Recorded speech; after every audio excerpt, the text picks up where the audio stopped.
68 நாடகம் எழுதுறாங்க. 68 நாடகம் எழுத முடியுமா ஒரு மனுஷன் பாருங்க. 68 நாடகம் எழுதுறாரு. சத்யவான் சாவித்திரி, அல்லி அர்ஜுனா, பவளக்கொடி, வள்ளி திருமணம், நல்லதங்காள், ஞான சௌந்தரி, மதுரை வீரன், தேசிங்கராஜன் இந்த நாடகங்கள். இப்படி நாடகம் போட்டு இருந்தவர் 1910 சொந்தமாக நாடகக்கூட ஆரம்பிக்கிறார். சொந்தமாக நாடகக்கூட துவக்கிய போது செங்கோட்டை சகோதரர்கள் எஸ்ஜி கிட்டப்பா அவருக்கு 4 பிரதர்ஸ், அவரை சேர்த்து 4 பேர். அதில் ஒரு பிரதர் வந்து ஹார்மோனியம் வாசிப்பார். 4 பேருமே முதல் பேட்ச் 1910 இவர் சங்கரா சுவாமிகள் குழுவில் வந்து சேர்ந்து நடிக்கிறாங்க.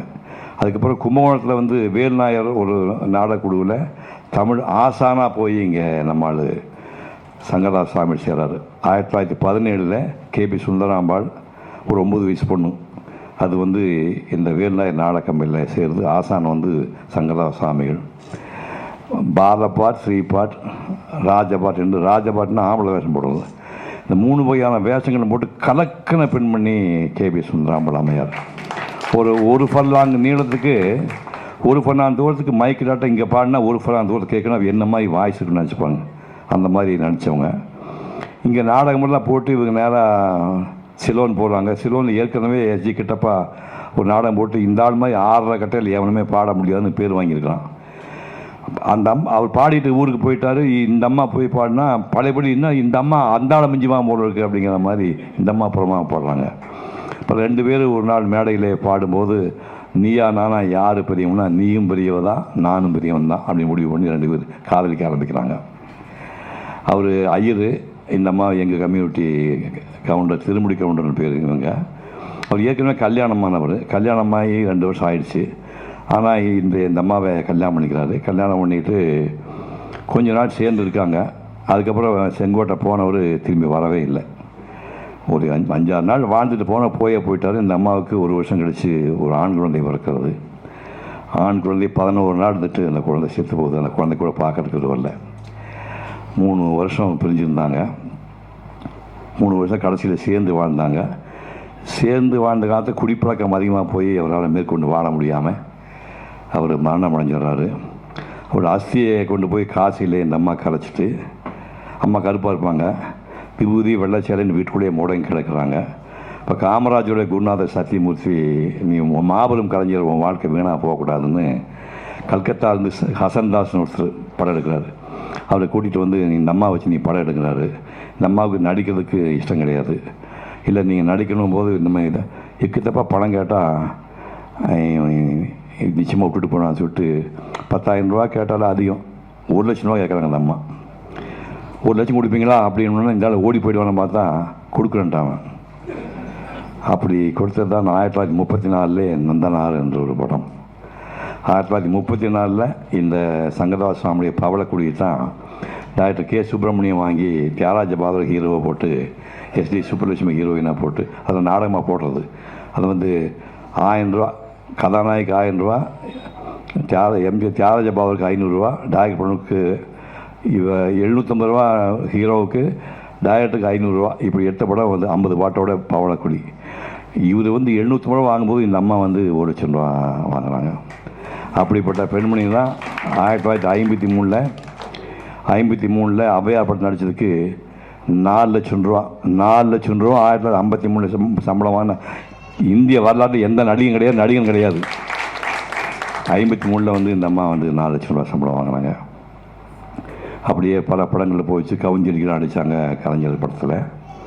அப்படியே வந்து 1965 திருவிளையாடல் படத்தில் நடிக்கிறாங்க. இப்போ கந்தன் கருணையிலையும் நம்ம தான் நடித்தாங்க. அதுக்கப்புறம் திருமலை தீபன் படத்தில் நடித்தாங்க. அதுக்கப்புறம் காரைக்கால் அம்மையார்னு ஒரு படத்தில் அந்த ஒரு புண்ணியவதியோட நடிக்கிற பாக்கியம் எனக்கு கிடச்சி இந்த மேலே நிற்கிறேன் பெருமிதம் நினைக்கிறான். 64 வயசுங்க. 64 வயசில் அந்த அம்மா வந்து அது பாட்டு பாடியிருக்காங்க. காரைக்கால் அம்மையார் கதை உங்களுக்கு பெரும்பாலானவங்களுக்கு தெரிஞ்சிருக்க வாய்ப்பு இல்லை. புனிதவதின்னு அந்த அம்மா ஒரிஜினல் பேர். காரைக்கால் அம்மையோட ஒரிஜினல் பேர் புனிதவதி. புனிதவதி ஒரு சிவபக்தை. அந்த வேஷத்தில் வந்து நடிகர் லக்ஷ்மி பண்ணுவாங்க. முத்துராமன் வந்து கணவன் நடிப்பார். அவர் ஆஃபீஸிலிருந்து ஒரு நாள் மத்தியானம் சாப்பாட்டுக்கு 2 மாம்பழம் கொடுத்து அனுப்பியிருப்பார். மாம்பழ வீட்டுக்கு வந்திருக்கேன். இப்போ சிவனடியார் வந்து வீட்டுக்கு வந்திருப்பார். சிவனடியாருக்கு பணிவிடை செய்வது சிவனுக்கே பணிவிடை செய்கிற மாதிரி. அப்போ அது சந்தோஷமாட்டு 2 படம் கொடுத்து அனுப்பியிருக்காரு வீட்டுக்காரர். ஒரு படம் எப்படி நமக்கு தான் கொடுத்துருப்பாரு, அந்த படத்தை நம்ம சாமியார் கொடுக்கலான்னு கட் பண்ணி அந்த சிவனடியாருக்கு அந்த மாம்பழத்தை அவங்க கொடுத்துட்றாங்க. அவர் சாப்பிட்டாரு. புருஷன் கரெக்டாக 1 மணிக்கு வந்தான். சாப்பாட்டில் மாம்பழம் கேட்டால் மாம்பழத்தை வெட்டி கொடுத்தாங்க. ரொம்ப நல்லா இருக்குது இந்த படம், என்ன ஜாதின்னு தெரியல, அந்த படம் எடுத்துருவா அப்படின்னா மாட்டிட்டாங்க அவங்க. அந்த படம் இல்லையே. நேராக போய் சிவனுக்கிட்ட, ஐயா சிவனுக்கு பண்ணுற மாதிரி சிவனடியாருக்கு ஒரு மரியாதை பண்ணேன், திடீர்னு வந்து என் புருஷன் படம் கேட்குறான், இப்போ நான் எனக்கு கெட்ட பேர் என்னை காப்பாற்ற சொன்னேன்னே ஒரு மாம்பழம் வந்துடும். அந்த மாம்பழத்தை கொண்டு போய் கட் பண்ணி வச்ச உடனே என் ஷார்ட் பார்த்து, ஒரே ஜாதி படம் தானே நான் கொடுத்தேன், இது வேறு மாதிரி டேஸ்ட் இருக்கேன்னா, ஐயோ இது நீ கொடுத்தது இல்லையா, அது சிவனை கொடுத்த படம். என்னாடி சிவன்லாம் வந்து படம் கொடுப்பா, என்ன காமெடி பண்ணுறேன் அப்படின்னா. இப்போ நேராக போய் சிவன்கிட்ட, உண்மையிலேயே சோதனை இப்போ தான் வந்திருக்குது, என்னை காப்பாற்று அப்படின்னா. உங்களுக்கு 2வது படம் வந்துச்சு. அதை பார்த்த உடனே முத்துராம நட்டுங்கிட்டார். இவ கடவுள் அவதாரம், புனிதவதி இல்லை இவதை புண்ணியவதி அப்படின்னு. அன்றைக்கி ஊரை விட்டு ஓடி போனால் போய் எங்கேயோ ஒன்று வந்து கல்யாணம் பண்ணிட்டு அது ஒதுக்கிட்டார். அதுக்கப்புறம் இந்த புனிதவதிங்கிற அம்மா, இந்த அம்மா வந்து தமிழுக்காக சர்வீஸ்லாம் பண்ணிவிட்டு கடைசியில் சாகருக்கு முன்னாடி கைலாயம் போய் சிவனை பார்த்தல அப்படின்னு போகிறாங்க. போகும்போது நான் தான் அதில் சிவன் அடியார் வேஷம் போட்டு கைலாயத்து போகிற வழியில் வந்துட்டுருப்பேன். எங்கேம்மா போகிற இங்கே, நான் சிவனை பார்க்க கைலாயம் போனேன். ஐயோ அது எங்கே இருக்குன்னு தெரியல, நானே பாதி திரும்பி வச்சேன். நீ கிளம்ப, உனக்கு வயசாகி போச்சு, முன்னால் போக முடியாது, நான் பார்க்காம வர மாட்டேன் அப்படின்னு அம்மா பிடிவாக மேலே போகிறாங்க. அப்போ சிவன் மேலே இருந்து இந்த அம்மாவை வரக்கூடாதுன்னு சொல்லிட்டு சிவலிங்கத்தை உருவாக்குறாரு. படியில் மேலே போகிறப்பெல்லாம் வரிசையாக சிவலிங்கம் இருக்குது. சிவலிங்கம் காலில் படுமே, இந்த அம்மா பார்த்தா சிவலிங்கம் காலில் படல, தலையாக நடந்து போவாங்க. தலையாக நடந்து போகும்போது கைலாயம் ஆடும். அப்போ பார்வதி கேப்பா, என்னங்க கைலாயம் ஆடுதான், என்னை காண அன்னை வந்து கொண்டிருக்கிறார். யாருன்னா காரைக்கால் அம்மையார். நான் பசித்திருந்த போது எனக்கு அறுசுவை உணவு படைத்தவர் வந்து புறப்படுவான். நான் வரட்டுமா, முதல் நான் சென்று வருகிறேன்னு வருவான். இப்போ அந்த அம்மா தலையில் நடந்து வந்துட்டு போவாங்க. ஏப்பிங்களா கடவுளியா, என்ன டயலாக் எழுதி தெரியுமா, அம்மையே எழுந்துரு, நான் நமர்ந்திருக்கும் இந்த மலையை காலால் மிதிக்க அஞ்சி தலையால் நடந்து வந்து என் உள்ளத்தின் நிலையான இடத்தை பெற்றுவிட்ட தாயே, நீ வேண்டும் வரத்தை கேள், பிறவாத வரம் வேண்டும், என் பிழையாலே நான் மீண்டும் பிறந்து விட்டால் உன்னை மறவாத நிலை வேண்டும்னா தந்தேன், வேற என்ன வேணும்னா நான் பாட அம்மையப்பனாக நீ ஆடும் காட்சியை காண வேண்டும். திருவாலங்காட்டுக்கு வேணும். ருத்ரதாண்டம் நீங்கள் திருவிளையாட பார்த்து சிவாஜி இது ஆனந்த நடனம் பேருக்கு நானும் ஸ்ரீதி ஆடணும். இதுக்கு இந்த கண்ணதாசன் உட்காந்துருப்பான காவிரி மேந்தேன், அவன் கடவுள். இன்னொரு கண்ணதாசன் பிறக்கிறதுக்கு வாய்ப்பே இல்லை. வெறும் 8ஆம் கிளாஸ் படித்த கண்ணதாசன் அந்த திருவாலங்காட்டில் வந்து கேபிஎஸ் பாடக்கு ஒரு பாட்டு எழுதினான். தக தக தக தக தக என ஆடவா சிவ சக்தி சக்தி சக்தியோடு ஆடவா ஆலகாலனே ஆலங்காட்டினில் ஆடிடும் நாயகனே நீலகண்டனே வேதநாயகா நீதியின் காவலனே தாள வகைகளோடு மேல துந்திபிகள் முழங்கிட ஊர் கணமே காலை தூக்கிய ஆனந்த தாண்டவம் ஆடுக மன்னவனே முத்துக்குடி சக்தி குறுமகள் வித்துக்குறு வெள்ளந்துணை என பக்தி கொடி படரும் நெஞ்சில் விளையாட தித்திப்பது இறைவன் பேரென பற்றுத்தரும் பரமன் துணை என சுற்றத்தொரு மனிதர் குலமுறை இசைப்பாட கற்றுத்தரும் ஒரு வகை அறிவினில் முற்றும் தெரிவது போல் மனிதர்கள் முற்று பெறுவர் அவராட திக்கு பல திமி திமி திமி என தக்க துணை தக தக தகவன தட்டக்கல் அடையன நடமிடு உலகாட இம்மைக்கும் 7 பிறவிக்கும் பற்றாகி எழிலோடு எமையாளவா இயலிசையின் நாடகம் முத்தமிழ் நம்மிலே எங்கியே நடமாடவா அம்மைக்கும் நாயக அன்பனை ஐயனை அரசனை நடமாடவா ஆடுகிற காலழகில் காடுபுடியாக வர அம்மையுடன் நீ ஆடவா சிரிப்புக்குள் நெருப்புண்டு வரச் செய்த நீ நெருப்புக்குள் நீரொன்று தரச் செய்த நீ கருப்புக்குள் இருப்புக்கும் உயர்ந்த நீ கடிப்புக்குள் உலங்க நடமாடவா உலகத்து நீரியே சமயத்து பொருளே இதயத்து அறிவே இருளுக்குள்ளே ஆடவா நடமாடவா 1972.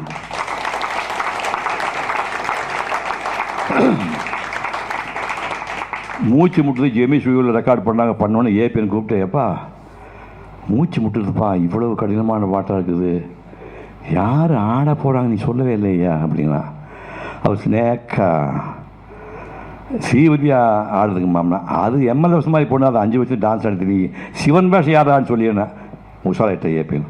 அது கோயம்புத்தூர் பையன், கோயம்புத்தூர் பசங்க மாடு மேய்க்கிற பசங்க, கோயம்புத்தூர் பையன் நாடு சிம்மனா அப்படின்னா இல்லைம்மா கற்றுக்கிட்டு ஆடுவானா, நான் சாகத கூட இந்த பாட்டு எடுக்க மாட்டேன் அப்படின்னாங்க. உடனே நம்ம போனோன்னா ஏபிஎன் வந்து எனக்கு கிட்ட வந்து தோளில் கை போட்டு உனக்கு நடராஜன் ரோடு நடனத்துக்கு அரசன், ஆனால் உனக்கு ஒன்றும் தெரியாது. அவள் பிச்சை உதறா, மகனே நீ ரெடி ஆகிட்டு எப்போ நீ ரெடின்னு சொல்கிறியோ அன்றைக்கி தான் ஷூட்டிங். 15 நாள். இதில் கொஞ்சம் வயசானவங்க இருக்கான்னு நினைக்கிறேன். இப்போ ராஜேஷ் கல்யாணம் பக்கத்தில் யோகலட்சுமி கல்யாண மண்டபம் இருந்தது, யாருக்கா தெரியுமா? வர 4 பேர் இருக்காங்க. யோகலட்சுமி கல்யாண மண்டபம் இவி ராஜன்றது. அந்த மாடியில் ரிஹர்சல். காலையில் 8 மணிக்கு போகும்போது ஒரு பாம்பே டவல், பாம்பே சைஸ் பாருங்க, பாம்பே டவல் எடுத்துகிட்டு போவேன். 8 மணிக்கு ஆரம்பிச்சாங்க, 6 வரைக்கும் ஆட்டி ஆட்டி ஆட்டி வேர்த்து தொடச்சி புழிஞ்ச வேறு வரும் டவலில். எப்படி 15 நாள் ரிஹர்சல் எடுத்து போய் நான் இப்போ யூடியூப்பில் போய் சிவகுமார் ஸ்ரீவித்யா தக பாட்டு உடனே இப்போ பார்க்கல நீ. அந்த மாதிரி என் வாழ்க்கையில் நான் வந்து கமல்ஹாசன் மாதிரி ப்ரொஃபஷனலாக பெரிய டான்ஸ் எல்லாம் கிடையாது. 15 நாள் பயிற்சி எடுத்து பண்ணது என் லைஃப்பில் மாஸ்டர் பீஸ். அந்த படத்துக்கு பாடினவங்க இந்த கேபி சுந்தராம்பாள். அந்த அம்மாளுக்கு வாத்தியாராக இருந்தால் சங்கரதாஸ் சுவாமிகள். நான் என்னையா பண்ணுறது? அந்த சங்கரதாஸ் சுவாமிகள் இது வந்து 1917. அடுத்த வருஷம் இவங்க அப்பா 2018 இவர் போய் சேர்த்தாராங்க. போய் சேர்ந்து 7 வருஷம் பயிற்சி எடுக்கிறாரு. 7 வருஷம் பயிற்சி எடுக்கிறாரு. பயிற்சி எடுத்து 1925 இவர் சொந்தமாக நாடகம் ஆரம்பிக்கிறாங்க. 75 வெரைட்டி நாடகங்களை அவர் நடிக்கிறாங்க. அதாவது வேறு ஒன்றும் தெரியாதவருக்கு இப்போ எப்படி குழந்தை ஊட்டி பித்தான்னு தெரியல. நான் இப்போ பார்த்தா நாடகத்தை பற்றி எப்போ எதுக்கு இப்போ மேலே எப்படி போந்தானே தெரியல எனக்கு. எப்போ பார்த்தா நாடகம்னு இருந்து அப்படி பண்ணி அவர் முதல்ல வந்து ஔவையார் போடுறாரு. ஔவையாரில் சாதாரணக்கு அவ்வை டிகே சண்முகன் போட்டுக்கான டைட்டில் எப்படி இது? அவர் ஒரு 30-25 வயசில் அப்படி வாயை வச்சுக்கிட்டு படம் முடிவு வரைக்கும் அப்படி வெளியே ரோட்டில் போகிறவன்னா அந்த பொம்பளை போகிறான்னு சொல்லுவாங்க. அவ்வைனா அப்படி ஒரு வேஷத்தை பண்ணி அப்புறம் அதே படமாட்டான் அவ்வை பண்ணுறாரு. அப்புறம் 1942 வந்து அந்நிய துணிகளை வந்து எதிர்க்கணும்னு சொல்லிட்டு காந்தி வந்து கதர் இயக்கம் ஒன்று நடத்துகிறாரு. அது எடுத்து கதரின் வெற்றின்னு ஒரு நாடகம் போடுறாரு. 1931 வந்து பகத்சிங்கை தூக்கில் போடுறாங்க. அது தேசபக்தின்னு ஒரு நாடகம் போடுறாரு. அதுக்கப்புறம் அப்பாவின் ஆசை நாடகம். நான் ஐ திங்க் இவனும் கனவு வேணால் கமல்ஹாசனில் ஒரே செட்டு நீ நடிச்சிங்கன்னா கூட நடிக்கல. கமல்ஹாசன் நடித்தானா அந்த நாடகம் நான் பார்த்துருக்கேன். அந்த அப்பாவின் ஆசை நாடகம் போடுறாங்க. அதுக்கப்புறம் வந்து இவங்க போட்ட நாடகங்கள் பூராமே வந்து கல்வி காதலி, ரத்த பாசம் ஞாபகம் வச்சு, ரத்த பாசம் ஸ்ரீதர் எழுதுனது ஞாபகம் வச்சு. ஸ்ரீதர் முதல்ல அவர் படத்துக்கு போன ஸ்ரீதர் இல்லை, அவர் நாடகமாக முதல் எழுதி இவங்க நாடகமாக போட்டு எனக்கு தெரிஞ்ச வரைக்கும் 18-19 வயசு அவர் எழுதிப்பான்னு நினைக்கிறேன். அது நாடகமாக போட்டு நாடகம் போனதுக்கு அப்புறம் தான் ஸ்ரீதர் ரத்த பாசம் படத்துக்கு போகுது. கல்வனி காதல் ராஜராஜ சோழன் வருது. நம்ம சொன்னாங்க ராஜராஜ சோழன் பண்ணோம், ஔவையார் படமும் பண்ணோம். அதெல்லாமல் படங்களாக அதுக்கப்புறம் வந்துச்சு.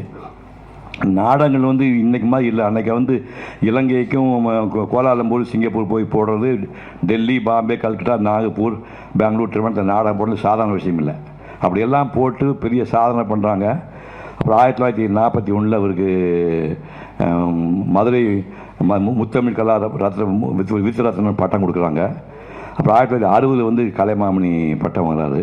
1961 வந்து மோதிலால் நேரு இறந்து போன நூற்றாண்டு விழாவுக்கு நாடகம் போட்டு நேரு வந்து பாராட்டுறாரு.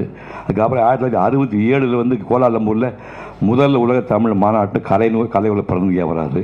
1968 வந்து அவருக்கு எம்எல்சி ஆகிறாரு. 1971 வந்து பத்மஸ்ரீ பட்டம் வாங்குறாரு. இல்லைங்க 71 பத்மஸ்ரீ பட்டம் வாங்க எவன் இருக்குன்னு நினச்சி பாருங்க. அப்படி அவர் வாழ்ந்து ஒரு 50 ஆண்டுக்கு வாழ்ந்த வாழ்க்கையை தான் இவர் என்னுடைய நாடக வாழ்க்கை அந்த புஸ்தகம் கேட்டுருக்குது. என்னுடைய நாடக வாழ்க்கையில் ஒரு புஸ்தகம் போட்டது. அது வந்து மிகச்சிறந்த தன்னால் சுயசேவை புத்தகம் வந்து அதுக்கு அவார்டு வந்து கொடுக்குறாங்க. அவர்கிட்ட ஏகப்பட்ட நடிகர்கள் உருவாக்கிக்காங்க. அவர் ஒரு வேருடைய பவர் என்னன்னு தெரியாது. வேர் பூமி கொடுக்கு இல்லையா, நம்ம அந்த வேர்லேருந்து தான் இத்தனை பேர் வந்திருக்காங்க. ஒரு ஏபி நாகராஜன் அந்த பக்கத்தில் கலைவாணன் என்எஸ் கிருஷ்ணன் வராரு. சிவதானு அந்த பொண்ணை குட்டி பாப்பா உட்காந்து சிவதானு நடிக்கிறாரு. எஸ்எஸ்ஆர் பாருங்க, எஸ்வி சுப்பையா, சகசநாமன், ஏகப்பட்ட பேரை உண்மைக்காங்க. என்எஸ்கே வந்து உலக அளவில் காமெடி நடிகர்கள் 2 பேருக்கு தான் செலவு வச்சுருக்காங்க. ஹீரோக்கெல்லாம் விட்டுருங்க, தேச தலைவர் விட்டுருங்க, காமெடி நடிகர்கள் உலகத்தில் 2 பேருக்கு தான் செலவு வச்சுருக்காங்க. ஒரு ஆள் கலைவாணர், இன்னொருத்தர் யார் சொல்லுங்க பார்ப்போம். அது யார் முதல் சொன்னாள்? தேங்க்யூ. முதல் 2 பேருக்கு தான் செலவு வச்சுருக்காங்க. ஏன் சார் கரெக்ட் தான். சாலை ஜாபனுக்கு காமெடி 2 பேர் தான் அது இங்கிலாந்து வச்சுருக்காங்க. அது மாதிரி இவர் வந்து 12 வயசோட படி முடிஞ்சு போகுது. நாகர்கோவில்காரர் 12 வயசு படி முடிஞ்சு போகுது. அப்புறம் வந்து சோடா கடையில் வேலை பார்க்குறாரு, எடுபடி வேலை பார்க்குறாரு, அப்புறம் நாடகம் இல்லைன்னு சோடா வைக்கிற வேலை பார்க்குறாரு. இப்போ 14 வருஷம் இவங்க ட்ரூப்பில் வந்து நடிக்கிறாரு. 21 வருஷங்களில் படங்கள் நடித்தார். 49 வயசு காணாமல் போயிட்டார். அவர் வந்து 1941 அவருக்கு ஆல்ரெடி ஒரு ஒய்ஃப் இருக்குது. மதுரத்தை கல்யாணம் பண்ணி மதுரை ஞாபகார்த்தமாக வந்து நாகர்கோவிலில் ஒரு வீடு கட்டுறாரு. நாகர்கோவிலில் சொந்தமாக வீடு கட்டி காதல் மனைவி ஞாபகம் மதுரை பவனம்னு பேர் வைக்கிறாரு. மதுரை பவன் பேர் வச்சுட்டு தியாகராஜ பாகவதர், எம்எஸ் சுப்புலட்சுமி, ராஜரத்னம் பிள்ளை, நாதஸ்வரம் 3 பேர் நெருங்கவே முடியாது. 3 பேர் கச்சேரி திறப்புலா கச்சேரி பண்ணுறாரு. இந்த பக்கத்தில் வந்து ஸ்ரீரங்கத்தில் வந்து கிருஷ்ணபவன் பண்ணுறாரு. நாடு சுதந்திரம் அடைஞ்சோடனே 60 அடி தூணும், சுதந்திர நினைவு தூணும், 60 அடி நினைவு தூணை ஒன்று ரெடி பண்ணி அன்னைக்கு நாட்டுடைய முதலமைச்சர் குமாரசாமி ராஜா அவரை வச்சு திறப்புலா பண்ணுறாரு. அப்படியெல்லாம் வாழ்ந்த மனிதன். அப்புறம் ஒரு வாழ்த்து லட்சுமிநாதன் கொலை வழக்கில் 2 வருஷம் 2 மாதம் சிறைக்கு போய் பெரிய போராட்டமெல்லாம் பண்ணி சிறைக்கு போயிட்டு வந்ததுக்கப்புறம் தியாகராஜ பாகவதர் மேலே வர முடியல. பட் இவர் அதுக்கப்புறம் நிறையா படங்களில் பண்ணி படம் பண்ணி மணமகள் படம் பண்ணி சந்தையிலகா படம் பண்ணி நிறையா படங்கள்லாம் பண்ணி எங்கேயோ போய் கடைசியில் சிலை வைக்கிற அளவுக்கு இப்போ ஆகிட்டார் கலைவாணர். அப்புறம் ஏபி நாகராஜன். என்ன சார் ஏபி நாகராஜன் எல்லாம் பல்கலைக்கழகம் பள்ளிக்கூடத்துக்குள்ளே போகாத ஒரு பல்கலைக்கழகம். ஏபி நாகராஜன் பல்கலைக்குள்ளே போகாத ஒரு பல்கலைக்கழகம். ஒரு மாங்கல்யம்னு ஒரு நாடகம் போடுறாரு. இப்போ அதையே ஒரு படம் எடுக்கிறாரு. 4வர்னு ஒரு நாடகம், 4வர் நாகராஜன் பேர். அப்படி நாடகமெல்லாம் போடுறாரு. அதுக்கப்புறம் வந்து புராண படங்கள் வந்து திராவிட இயக்கங்கள் வந்து பக்தியை வந்து உள்ள கடவுள் மறுப்பு போராட்டமெல்லாம் பண்ணி ராமர்கில் செருப்பு மேலே போட்ட காலகட்டங்களில் இவர் புராண படத்தை எடுத்து ஒரு திருவிளையாடல் படம் எடுக்கிறார். திருவிளையாடல் படத்தை எடுக்க முடியுமா? நம்ம திருவிளையாடல் படத்தில் உங்களுக்கு தெரியும் நக்கீரன் செய்யணும் ஒரு 1000 பொண்ணு வந்து இந்த பாட்டுக்கு நீங்கள் அர்த்தம் சொன்னால் ஒரு 1000 பொண்ணு தரேன்னு சொல்லி ராஜா அனௌன்ஸ் பண்ணோன்னே நக்கீரன் போவான், தர்மி போனால் சிவனை ஒரு பாட்டை எழுதி கொடுப்பான். அந்த பாட்டை கொண்டு அங்கே போனால் நக்கீரன் வந்து இந்த பாட்டை குத்தம் இருக்குன்றான். நீ இன்னும் பெருசாக சட்டையெல்லாம் புலமாக போட்டுக்கிற பாட்டு மட்டும் ஒழுங்காக எழுத மாட்டேன். அங்கே போனால் அவன் பாட்டை குத்தம் சொல்லிவிட்டான்னா நேராக இங்கே போய் இந்த புலவன் கொண்டு வந்த பாட்டிலே குற்றம் கண்டுபிடித்தவன் எவன்? அப்புறம் முத்துராம ராஜா அவன் இவன் என்ற ஏகவசனம் வேண்டாம், முறையாக கேட்டால் பதில் சொல்லும். யாம் தான் குற்றம் கண்டுபிடித்தது. ஓ கீரனா என்ன குற்றம் கண்டுபிடித்தீர்? சொற்குற்றம் இருக்கிறது, அதை கூட பொறுத்து கொள்ளலாம். பொருளியல் குற்றம் என்ன குற்றம் பண்ணீர்? முதல்ல நீர் பாட்டை சொல்லும். கொங்குதீர் வாழ்க்கை அஞ்சரை தும்பி காமம் செப்பாது கண்டது மொழிமோ பயிலியது கிழிய நட்பின் மயிலியில் செடியை தலைவை கொண்டலின் அறிவு முழவோ நீ எரியும் போவேன். இது பொருள். பூக்கள் தோறும் தேர்ந்து செல்லும் தும்பி என்று சார்ந்த உயர்ந்த ஜாதி வண்டே, நீ அறிந்த பூக்களிலே என் காதலின் கூந்தலை போல மனமுழு பூ ஏதேனும் உண்டோ என்று கேட்கிறார். இதன் மூலமாக சொல்ல வருவது பெண்களுடைய கூந்தலுக்கு இயற்கையிலேயே மனம் உண்டு என்று சொல்கிறேன். ஒரு காலம் இல்லை. வாசனை பூக்களை சுடுவிக் கொள்வதாலும் வாசனாதி திரைவங்களை தடவிக் கொள்வதால் மட்டும் ஒரு பெண்ணுடைய கூந்தலுக்கு மனம் இருக்கும்போது இயற்கையிலே எந்த பெண்ணுடைய கூந்தலுக்கு மனம் கிடையாது.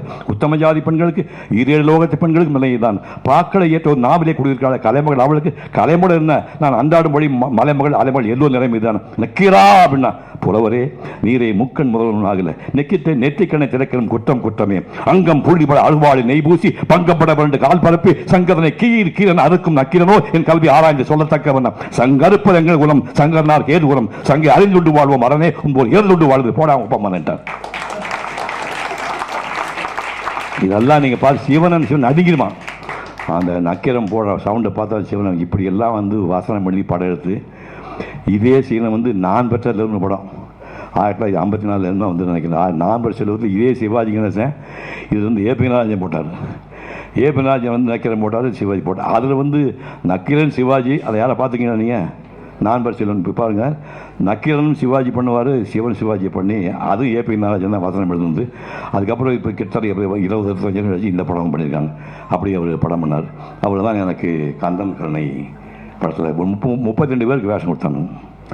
எம்ஜிஆர் வந்து என்னுடைய 100வது படத்தில் சொன்ன விஷயம், என்னுடைய வருஷம் 100வது பட விழா 1979 எம்ஜிஆர் பேச நிகழ்ச்சிக்கு வந்து முருகன் என்றால் அழகு இளமை, இந்த சிவகுமார் அவன் வாழும் காலம் வரை இளமை கொடுப்பான் சாபம் கொடுத்துட்டு போயிட்டார்.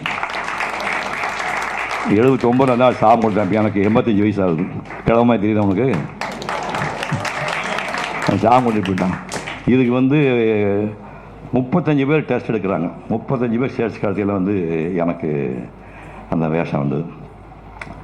முதல் நாள் டெஸ்ட்டுக்கு போகிறேன். பெரிய கண்ணாடியாக மூஞ்சி நான் பார்த்தே கிடையாது. 6 அடி வரை கண்ணாடி எங்கள் வீட்டில் நம்ம பார்த்தது கிடையாது. மாதிரி இந்த சைடில் மூஞ்சி மட்டும் தான் பார்ப்போம். போனோடனே விபூதி போட்டானுங்க, நகையெல்லாம் போட்டாங்க, பஞ்சு கச்சம் கட்டி விட்டானுங்க, கையில் வேலை கொடுத்தானுங்க, தலைக்கு எடுத்து வச்சு உடனே போய் ஆள் கண்ணாடி பார்த்தா எனக்கே ஷாக்கு. ஏன்டா உண்மையிலேயே முருகம்மா இருக்கேன் அப்படின்னு எனக்கே ஷாக்கு. அப்புறம் நேராக போனேன் செட்டில் பின்னாடி மலையை வரைஞ்சி வச்சுருந்தாங்க. ஒரு மயில் இருக்குது, பேக்கோட மலை வரைஞ்சி வச்சுருக்கு, முன்னாடி நிற்க வச்சுருக்காங்க. இப்போ கேமரா வச்சுருக்குது. தம்பி ஒரு டயலாக் சொல்கிறேன், நீங்கள் அதை நிதானமாக படிச்சுட்டு ரெடியாக சொன்னால் போதும், இவ்வளோ நீட்டி சொல்கிறாரு அப்படின்ட்டு டயலாக்னு நான் கேட்டேன். வீரபாகு தூது செல், தூய வழியில் நடக்கச் சொல், வானவரை விடுதலை செய்து வழிதெறிந்து நடக்கச் சொல், இதை மீறி வில்லுண்டு வாளுண்டு என்று வீணாக வாதித்தால் எம்மிடம் வேலுண்டு என்று கூறிவா. இதுதான் டயலாக்.